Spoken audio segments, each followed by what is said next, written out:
Дэвид Бекхэм ирээдүг харсан уу? Look into football үзүүлж байна. 2007 онд Дэвид Бекхэм Реал Мадридыг орхиж Америкийн Мейжер лиг рүү явв. Тухайн үед Америкийн хөлбөмбөгийг хүмүүс тэр бүр мэддэггүй, сонирхдаггүй шахав байлаа. Английн шилдэг тоглогч дэлхийн хэмжээний шүтээн Америкт очсон өнөөдрийн Америкийн хөлбөмбөгийн лигийн хөгжлийг нэг биш, нилээдгүй хэдэн шатаар ахиулсан үйлдэл байсан юм. Тэр Лос Анжелес Галакси багтай 5 жилийн гэрээ үзгэлсэн.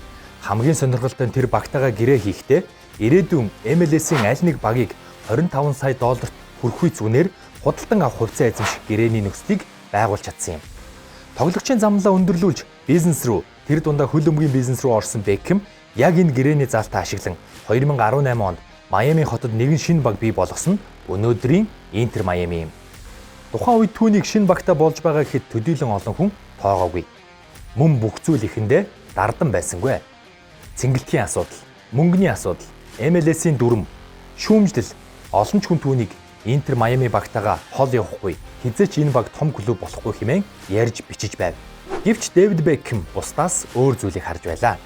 Түүний зорилго бол зүгээр MLS-ийн баг байгуулах биш байлаа. Тэр Америкийг дэлхийн хөлбөмбөгийн төв болгохыг хүссэн юм.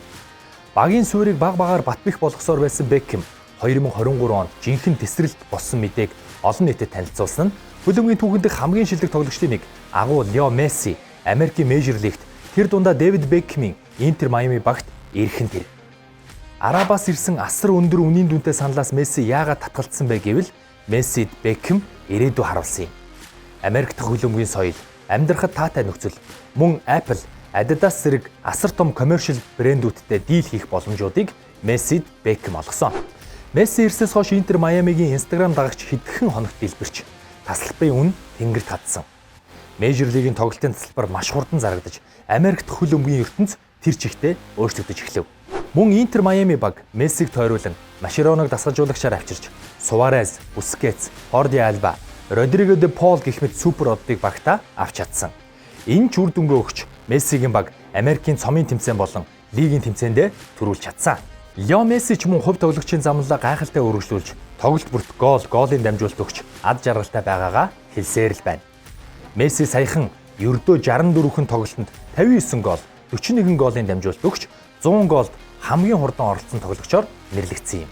Томоохон бизнесмэнүүд Интер Майамигийн хувьцааг авахаар очрлож, дэлхийд даяарх хүүхдүүд Мессигийн Интер Майамигийн жерсийг худалдан авч, сошиал дахь бүх хаягуудын тоо, дагагчийн тоо хэдэн зуун саяд хүрч байгаа юм. Энэ бүхэн Дэвид Бекхэмийн 2007 онд хийсэн ухаалаг бөгөөд ирээдүг харсан ганцхан гэрээний заалтаас үүдэлтэйгээд бодохоор үнэхээр биширмээр. Look into football-оос та бүхэн энэ мэт маш сонирхолтой мэдээллүүдийг хүлээн авч үзсээр байгаарай. Дараагийн цувралаар эргээд уулзъя.